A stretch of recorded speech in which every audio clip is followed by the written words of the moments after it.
Hey, what's going on, everybody? This your boy King Gabe here, and got a little something interesting to share with you guys here. Today's video, I'm gonna be taking a look at some of one of my fantasy crushes, Anzu, of course. But I will show you some of my others. But Anzu is pretty much going to be the main one of this video because of how a lot of this impacted, how things are now in both, real life and also in like my stories I write. Yep, and as you can also see from, different albums I have here on Facebook, yeah. There's the one of them picture of me and Mr. Hennigan that dropped a while back, so make sure y'all check that out later. All right, so let's go over here in Fantasy Crushes from childhood to teen years. So starting somewhat from the beginning here. So you got me and Misty here from the 6th grade. That's when I kind of had gotten to Pokemon there. A little before the 6th grade. It was basically like with the games, because Pokemon actually started basically with the games first, and then the anime came out, kind of somewhat based around the games with the Ash Ketchum series and everything. And of course, when that aired, of course, that's when my crush on Misty occurred here, as you can see. Yep. kind of. I also remember when, because I actually wanted to believe that Pokemon actually existed there, as well as, the human characters in there, like Misty.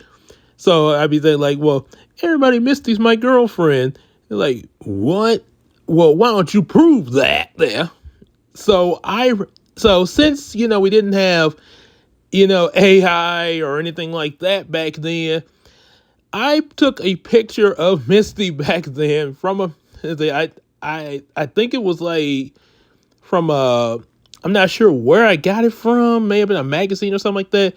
But I took a picture of Misty, and I remember putting it between some card paper or something, and then put, like the disposable cameras that, we used back then before, these iPhones and everything, and took a picture with it so to make it like I had a photograph of Misty. Oh boy. But just think, if I had something like AI back then, like if we actually had all this back in 2000, yeah, but then again, they probably would be able to tell, though. I mean, yeah, because obviously, with it out, a lot of people are able to tell. Even I am. So I don't think it really would have made much of a difference there. But it does look cool, though, being in the same picture, sort of like the Roger Rabbit effect, because, she's animated and I'm live action. So yeah, it does look cool, though. Okay, so oh, I forgot this picture here. Sort of this actually, the one of us in the ocean here, sort of like, and it's sort of like a reference to the Misty Mermaid episode there. After all, and really, that's actually was pretty interesting that they made that episode, because the video games, Misty is known as the tomboyish mermaid. Then, of course, there was in Digimon Adventure 2, because while I was into Pokemon, I was also at the same time in the Digimon Adventure, the first season. So then when Adventure 2 came out, I think I got more into Digimon when season 2 came out. And so it was me and Yoli. Yep, as you can see, you probably can guess why that would be. No particular reason. Okay, it was because of her glasses. Yeah, gotta be the glasses.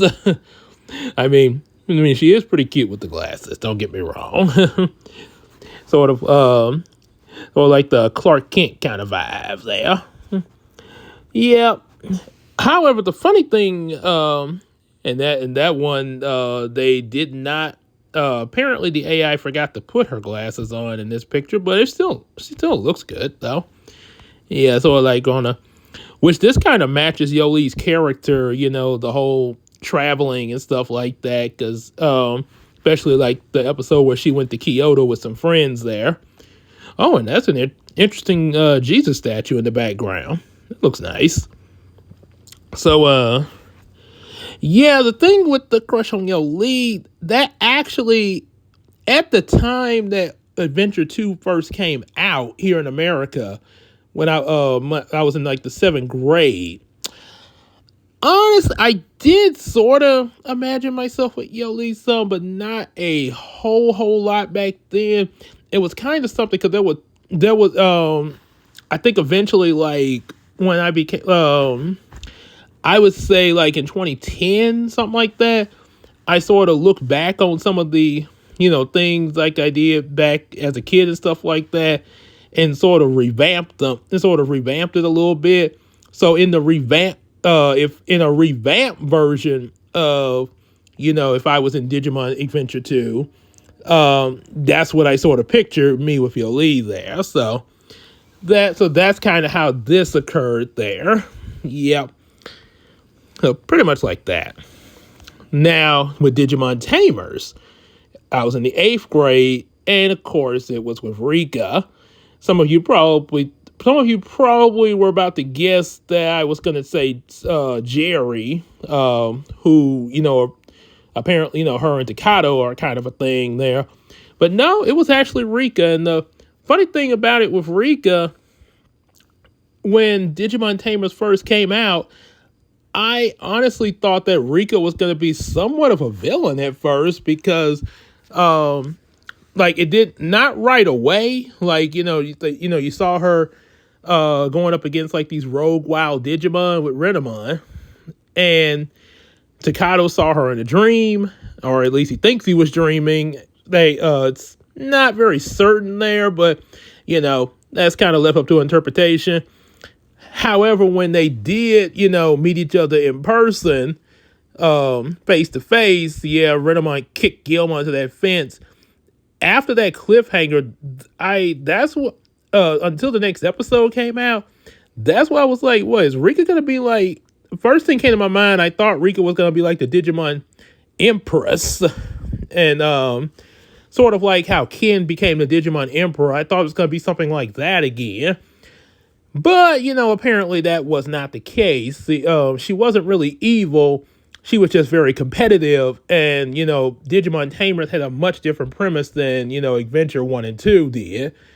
Also, ironically, they called her the Digimon Queen of the Digimon card game. So, ironic that I would think the Digimon Empress and then later find this out. So yeah, over time, as I got to know Rika's character more, as more episodes came out, and actually saw that okay, she's not evil. Yeah, I was like, well, she is kind of cute. So yeah, that kind of started there. Just I guess during the 8th grade, I just had a thing for the tough girls, huh? Well, like Goofy. Like Goofy from the Goofy movie, I'm not a very picky guy, Yeah, like I like you, you like me. Hey, what's up? Like Martin Lawrence say, he say, well, hey, well now we here now. You love me, I love you. We like so pretty much like that going on there. Yeah, as you can see. Pretty good interaction though with, like I say, with the whole Roger Rabbit like effect there. Yeah, so and then not to mention Rika did have a really good song number in Runaway Locomon there. Yep, and one thing me and Rika have in common is that we both come from single parents there, because yeah, both of us single moms there. Yeah, I got me and my mom, her and her mom there. Of course, my mom did remarry at one point, but yeah, still at the time I was watching Digimon Tamers, like her, it was just me and my mom. So yeah, kind of. Yeah, so I guess that's kind of one thing that sort of was linked the connection a bit there. Is guess I must have said something really funny there. And of course trading Digimon cards there. Although, yeah, I guess you could say it's because AI is not really perfect there. It almost looks more like, it kind of looks a little bit like Yu-Gi-Oh cards a little bit, but I guess they're supposed to be Digimon cards. I guess it's because of the coloring around them and some of the designs. Because I think usually the Digimon cards were like blue there. So, but yeah, like to say AI is not perfect. And then there's so many people that be hating on the AI, like, oh, why is AI again? Blah, blah, blah, blah, blah, blah, blah. Like, guys, please. See, this is why, yes, AI is being used for a lot of things, but I can assure you it's not going to replace the real artists there just because it's being used. The way I see it is more like, we still have our artists, and we on the side we have some AI because sometimes, like I say, especially for like fan related stuff like this, yeah, this is where I would see AI being at its strength because for fan made stuff, and then like when I write my Yumiko books or something like that, yeah, I could, that's where I would, especially like with the Star Striker drawing that I drew and then had Casey detail and color. Yeah, that's where the real artist would come in there. So now I will say the first two Yumiko books did have AI on the cover, but hear me out. First book was Brownie. It was that I actually, the plush toy. I actually had the Brownie plush toy and just ran him through an AI filter for the first cover. And yeah, I did for his villain. I will admit to that one. But the second one, another villain, Skelegon and Hiko. But those were the only two that I actually just, full on AI. But Hiko is actually a picture of me with a bit of AI altering if I was part Egyptian there. So that's the only thing with that. And something like Star Striker, even though he was sketched by me and colored in detail by Casey, the only thing that AI was used for was just to sort of alt, like put with his background and stuff like that. And the same with Flora. Yeah. And even Queen Tina's Bubblina book. Yeah, that actually was completely drawn by me, the Bubblina drawing. But AI just sort of altered her pose a little bit there. So yeah, see, that's the way they both can work together. You still need your real artists, and then the AI can just sort of kind of help, sort of like putting icing on the cake there. All right, so let's see, move on to here. Yep, guess you could say where Rika was starting to sort of transition in her character a bit there, especially like towards the Deva arc. Ooh la la. Yep. And then okay, now oh yep, yes, I did have a crush on Sailor Moon at one point. This actually goes back to the 5th grade there. Yes. Fifth, that was basically the reason I watched Sailor Moon. She was pretty. Yeah, because let me tell you, looking back at the 90s dub, it is not something to write home about. It's almost like the dub for Powerpuff Girls Z. Buttercat! Oh. Voice like, yeah, I was like, guys, we have Powerpuff Girls over here in the West. Let's just let Japan have their Powerpuff Girls Z. We don't have to dub every anime now, unless you could do a better job at it there. But yeah, but they did do a better job with redubbing Sailor Moon later, which I am very, very proud to say that both me and Queen Tina have that. It was actually a gift for the redub of the first two Sailor Moon seasons. And boy, that was refreshing to watch. I would proudly sat there and watched with it too. Cause I was like, man, this is watching how they pretty much just gave us what the Japanese said with better voice acting. Yes, was so much better. Yeah, it was a lot easier to follow the story and everything. Especially Luna's voice, because they didn't have her sound like an old lady. Like, ooh, you are Sailor Moon, and you must call Moon Prism Power Makeup. And don't get me started with her friend, Naru. Her friend Naru. Oh my goodness, they had her sounding like Harley Quinn. Oh boy, this is really weird. It's like, first thing came to my mind was I kept expecting her to call out for the Joker. Oh, Mr. J. Oh boy. Holly, what are you doing in an anime? So, yep. So when I watched the 90s double Sailor Moon, like I said, I was paying more attention to how pretty she was rather than the story back then, I admit. But rewatching it, I did pay attention to the story. But back then, when I was looking at how pretty she was, I imagined myself as Tuxedo Mask. Oh yeah. So that's probably how I would look if I was dressed as Tuxedo Mask back in the 5th grade. There. Yep, as you can see.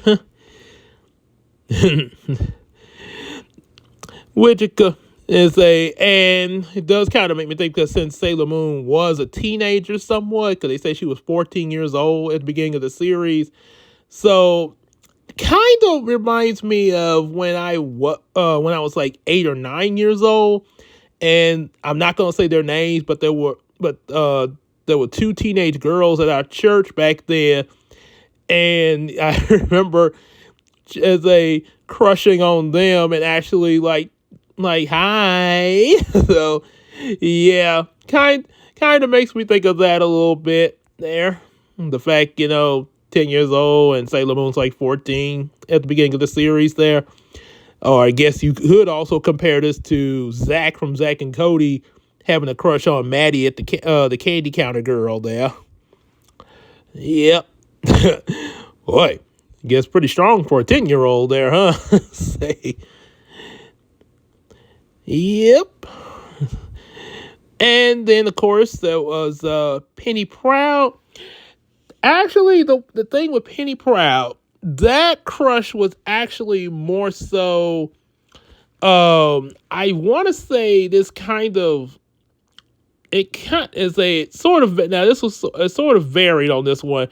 It was more so I had a crush on Kyla Pratt there, but there was a moment where I actually imagined myself with her character, Penny Proud, in the Aladdin movie there, and with Wizzy Kelly as Jafar. Yeah. Oh my god, y'all just imagine Wizzy Kelly as Jafar there.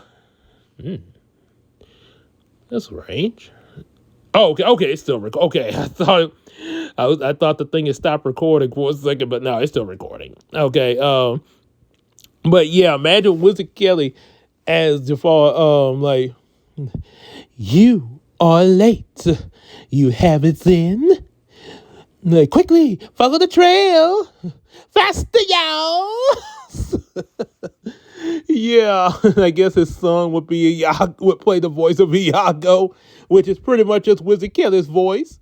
That's tight. That's tight. So yeah.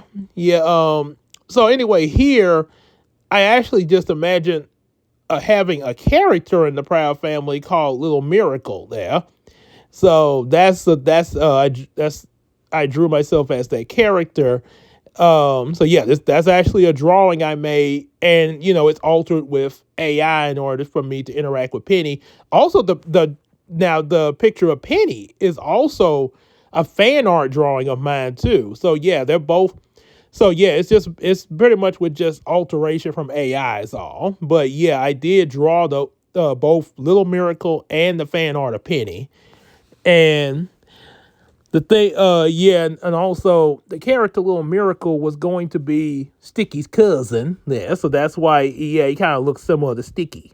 Yeah. So yeah, I guess I sort of have a link with Orlando Brown. Yeah. The one that DJ always be chasing after. Ooh, Sticky. How you doing, man? Like, oh, back up. Oh, man, DJ. Oh, DJ. So, yeah. So that's how this got started here. And you know how Oscar is about Penny and boys. Penny! And I actually did draw that picture of Oscar too there. Yes. And now we cut over.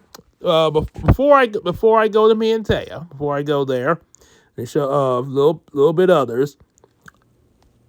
I may have possibly had a crush on Ashley from the Fresh Prince. This was actually done in response to a Facebook post someone made. They had a list of like, different characters from sitcoms back in the 90s. And they say it's the 90s. Who would you take to your prom date? So out of the list that they put, I chose Ashley Banks. Because I figured she'd be the one I probably have the best chance of, going out with if I was a teenager back then in the 90s there. Yep. And of course, yeah, the outfit she had in that episode when she said when she was singing Make Up My Mind. Just to make up my mind. Yep. So yeah, probably would have a better chance with Ashley there. So then let's see. I think this is the last one here. Yeah. So this is the last one. Then we'll go over to the main attraction, Taya. So this was the other. Matilda was actually one when the Matilda movie first came out. I believe I was in the third grade at that point. Yeah, third grade when the movie came out, and that's made myself a character in there named Cooper. Cooper Moss. That would, if I was in Matilda universe, that would be my character's name. Yeah, so you guys remember some pictures of me and Matilda from some of the thumbnails for my story time, and I will be getting back to that soon. Like I say, working with other stuff and everything. But I will be getting back to that soon, and also be getting back to the Bible readings too. Probably won't. It won't be. It won't. Probably won't be live stream, but they will come back. But yeah, But now you see where a lot of thumbnail, and also that little short. A couple of the shorts I made of my character Matilda there. This a picture of us riding bikes here. That actually was when Matilda first came out. I actually and I was it's like third grade. I actually had a dream that we were riding bikes, and as you can see in the picture, I put Kroger. But originally in the dream, because obviously I wasn't working at Kroger back then, yeah, I don't think you're going to have a third grader working at a grocery store. But back then, in the dream, we had went in Brookshire's, actually. I said we went in Brookshire's. One of my, I kind of thought of one of my former co-workers that used to work with me. When I told him, well, actually, no, I didn't tell what it was. I went to the deli to get some chicken once, and I accidentally pulled out a Brookshire's card, which I don't think I have anymore. But I did have one at one point, a Brookshire's loyalty card. And even when I had it, I didn't really use it much because I, shopping at Kroger more so. But I pulled it out by accident, and he looked at it. Brookshire's, You traitor. So anyway, yeah. But we had rode bikes to Brooks's in the dream. And before I woke up, she said, I'm gonna meet you at the gym. And I woke up. There was a gym my mom went to, and at that gym, it's called Premier Gym, and they had a kid area in there, where, like when, like, say, like my mom would go work out, she would drop me off in the little kid area. And also at one point they even had a little thing for the kids where they could work out, sort of like a little youth workout club there. So I think I was also in that at one point. So that was the gym she was referring to in the dream. And when I woke up, it was like, I went and told my mom about it. She was asleep, and I think it was like 2 or 3 o'clock in the morning. It's like, oh, okay, okay, now go back to sleep. So, yeah, almost like DW waking up her dad. Well, at least it was time to get up. Christmas morning, yeah. But say, Dad, Santa's in our bathroom. He had a big white beard and everything. All right. So, yeah, you see us here at Kroger. And of course, just kind of, and they say having a little fun with each other there. Yeah, I think there are cases I've seen some kids like kind of at the age we were back. Think of, like I said, I was like 8 years old in the third grade, and her character Matilda was supposed to be, according to the novel I've been reading, which like I said, I'll get back to soon.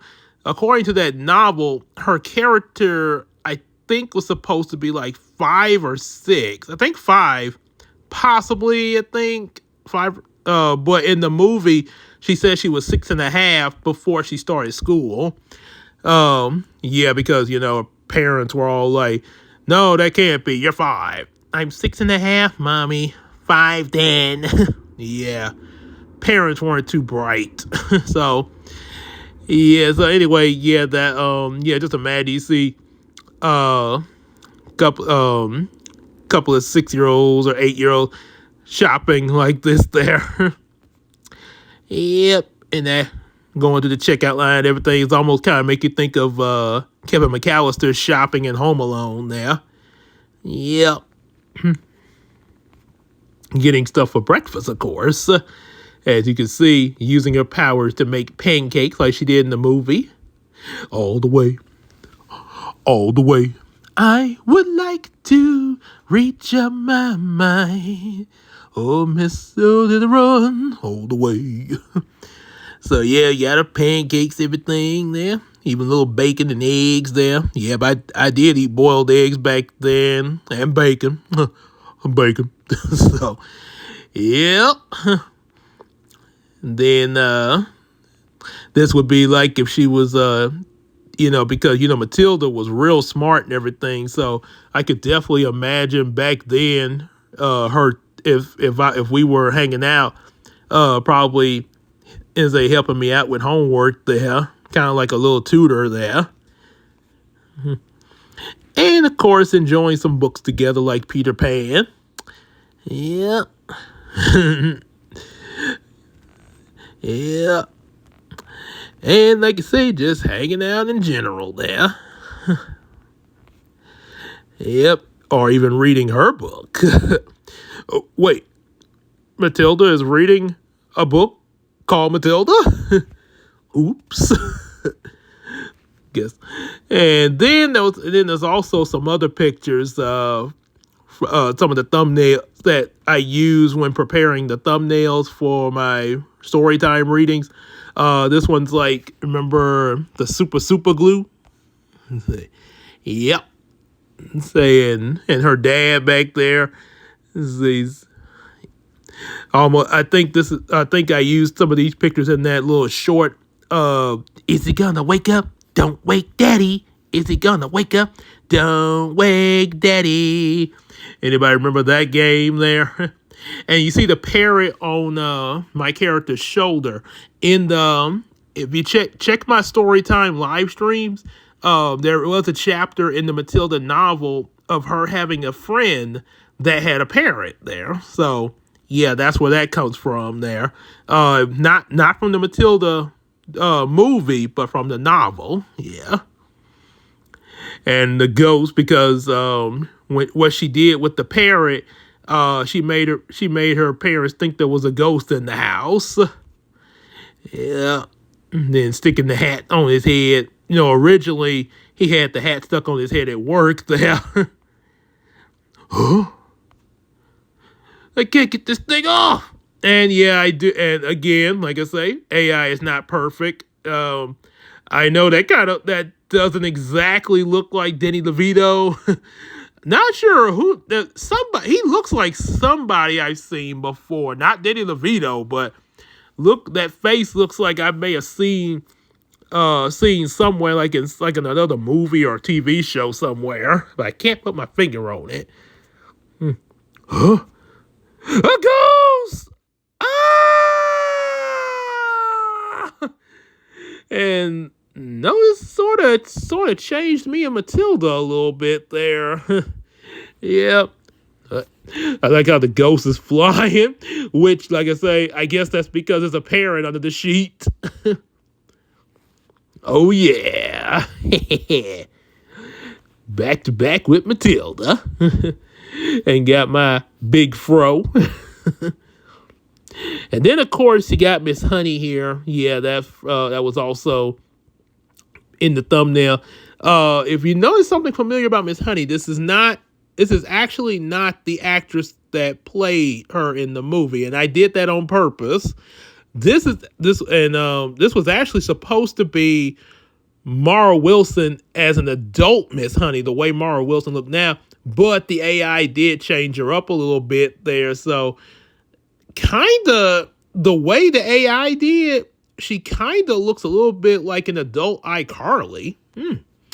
Nothing against iCarly though, Yeah, I do like I have watched iCarly though.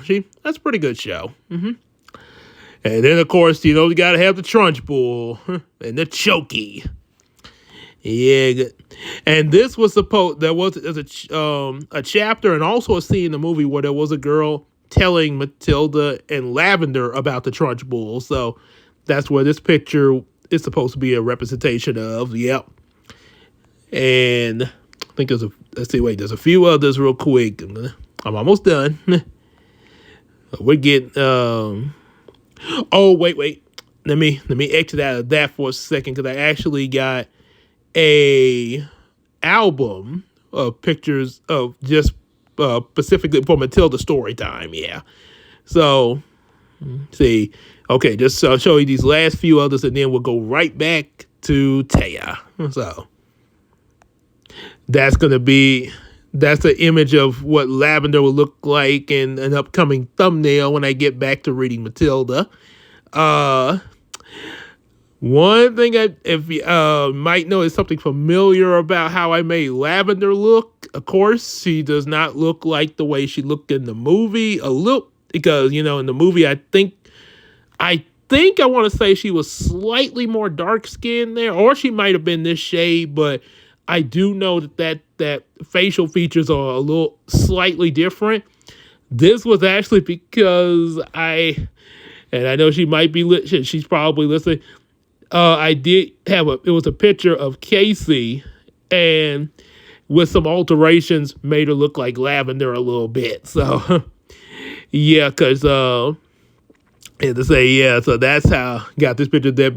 So you could say Casey be like a bestie, sort of like Matilda's best friend there as Lavender. Yep. So and this is supposed to be all three of them in shock. Let's see. At the boy that got forced to eat chocolate cake there.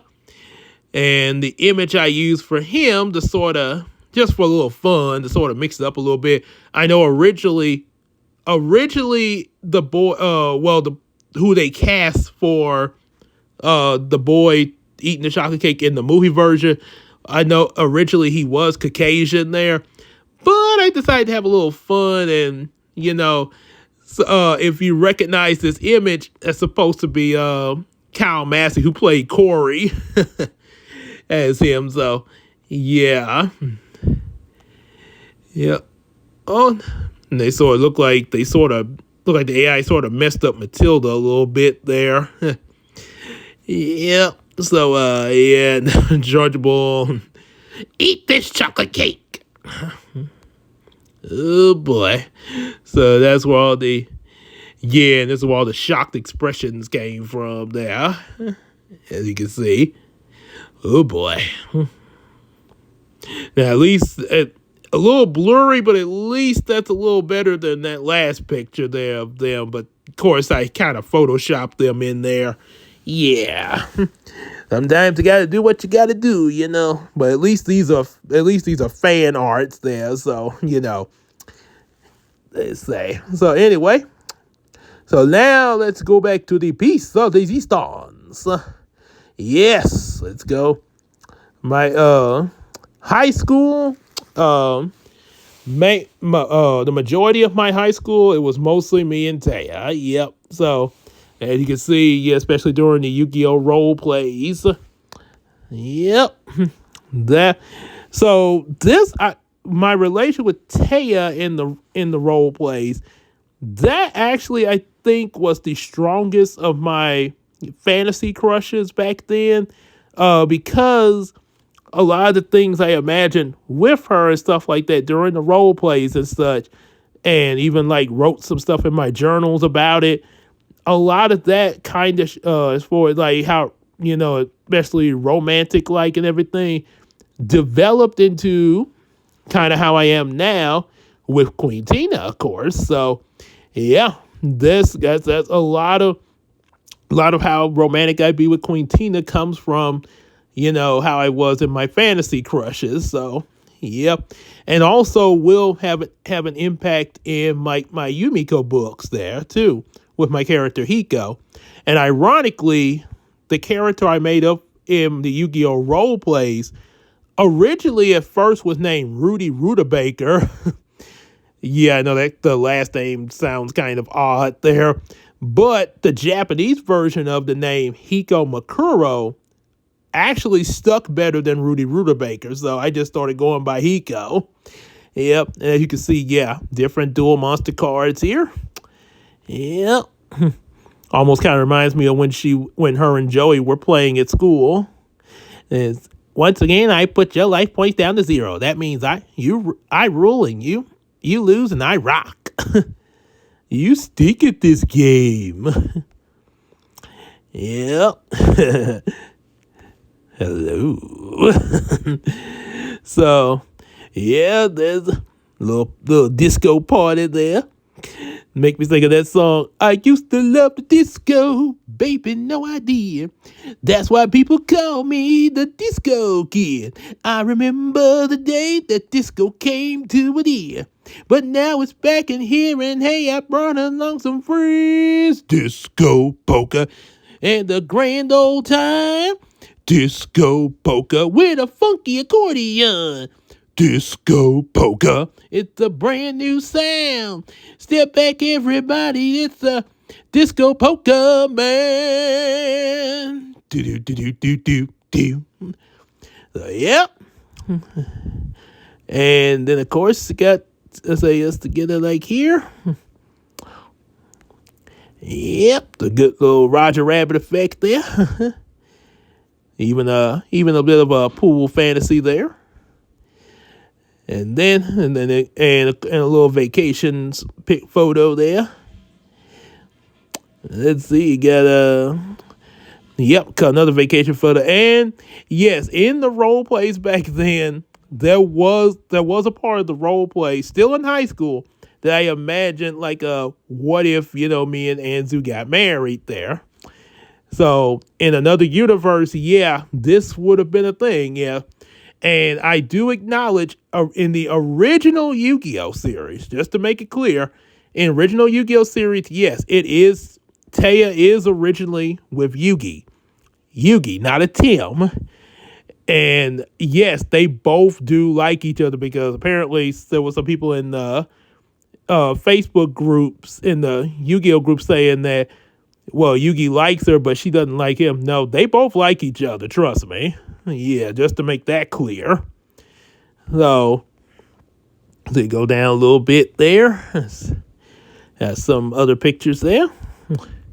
So I recently added some new pictures of, yes, a little prom picture. Say of me and Taya there. 2006. Because of course that's I graduated in '06 there. That little black, guess you could say black and red going on there. And that would be a what if future pick. Us in the future with kids there, which would be a couple with a twin boy and girl, say Kenisu and Catherine. In the English dub, they would be Kenneth and Catherine, but Japanese it would be Kenisu and Catherine there. So that was what I came up with. Chances are I know this would be a while. This would be like way into the future, probably a while before I get there. But one thing I do kind of think might happen in the future of Yumiko when if Hiko and Naomi, if they grow up, if they still together when they grow up and actually marry each other, this would probably be their future actually in the Yumiko series. So that's kind of how this would play out. And yeah, I meant to have this picture first before I showed that one, but there you are. Hey. And also that picture as well before the one with the kids there. Just chilling there. And then I went back and added these pictures, like, Taya being pregnant with the twins there. So yeah, being kind of nervous about them there. I noticed the animation on her is a little different, but I actually like it though. It's not. You can still tell it's Taya though. Yep. Kind of helping her feel better there. And I guess and of course, they always say when a lady gets pregnant, they start glowing there. So, yeah. So there's a what if in another universe there. So yeah, that's pretty much it with the fantasy crushes and everything. Yep. Like I say, a lot of this has played into, what I have going here in the real world with Queen Tina, as well as also a little bit into certain writings like my Yumiko series and everything. All right. So, yep. Like what you heard and everything. Definitely like, share, and subscribe. Get our available books, and also be sure to support us on the Patreon. Also supporting the Miracle Crew, yours truly, King Gabe, Queen Tina, Big Sis Casey, Jen, aka Chris Godfrey, Janara Nellens, and of course EJ the Supreme. And hang out with us on Facebook and Discord, and let's tell each other some stuff on the Macari app. And we'll see you in the next video. Y'all take care, everybody. Peace out. And, well, you know the rest.